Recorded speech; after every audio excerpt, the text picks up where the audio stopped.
Kung paano yan, tara, ituro ko yan. Let's go! Dito guys, pinicturean ko lang itong maliit na electric fan.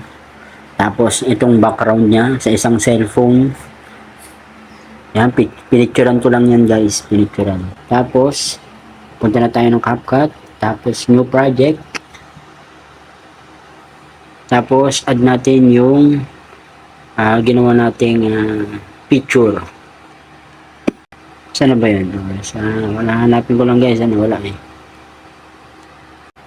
Siyempre guys, huwag natin kalimutan ng aspect ratio 9:16, then check.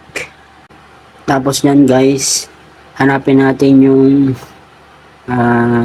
pinicture natin yung electric pang kanina. I-timing lang natin yung yung pag-slide niya. So, timing lang natin. So dito guys, itap lang natin yan.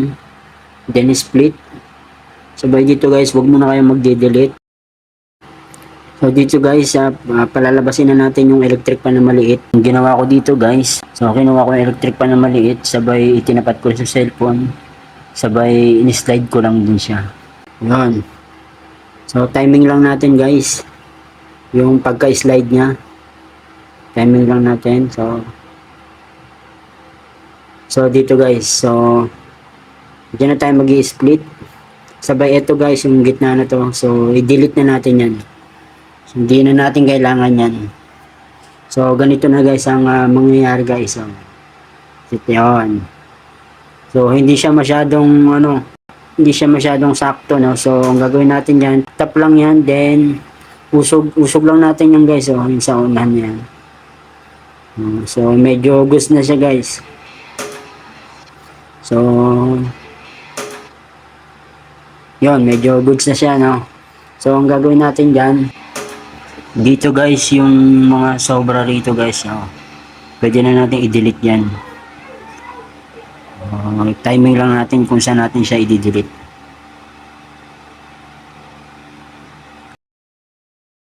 So dito guys, tap lang yan, then split.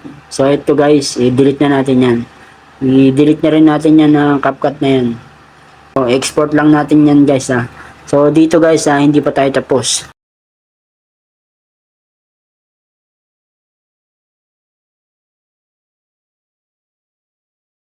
So balik tayo ng new project.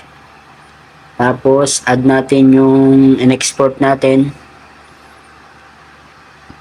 Add natin yan. Tapos guys, so dito guys, ang gagawin natin dito, so maglalagay tayo ng keyframe. So itap lang yan. Then ito yung keyframe. So maglalagay tayo ng 4 na keyframe. Sabay dito guys yung pangalawang keyframe. Antayin natin. So dito guys, pangalawa. At ito yung pangatlong keyframe. So paglabas na ng electric fan. Yon. So yung pang-4 na keyframe guys, so dito sa pinakadulo.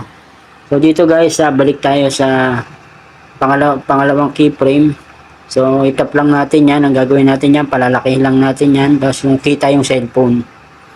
So yan. Then yung pangatlong keyframe, so palalakihin lang din natin yan. Yan. So ayan na guys, huwag nyo nang galawin yan guys, goods na yan, okay na yan. So play lang natin.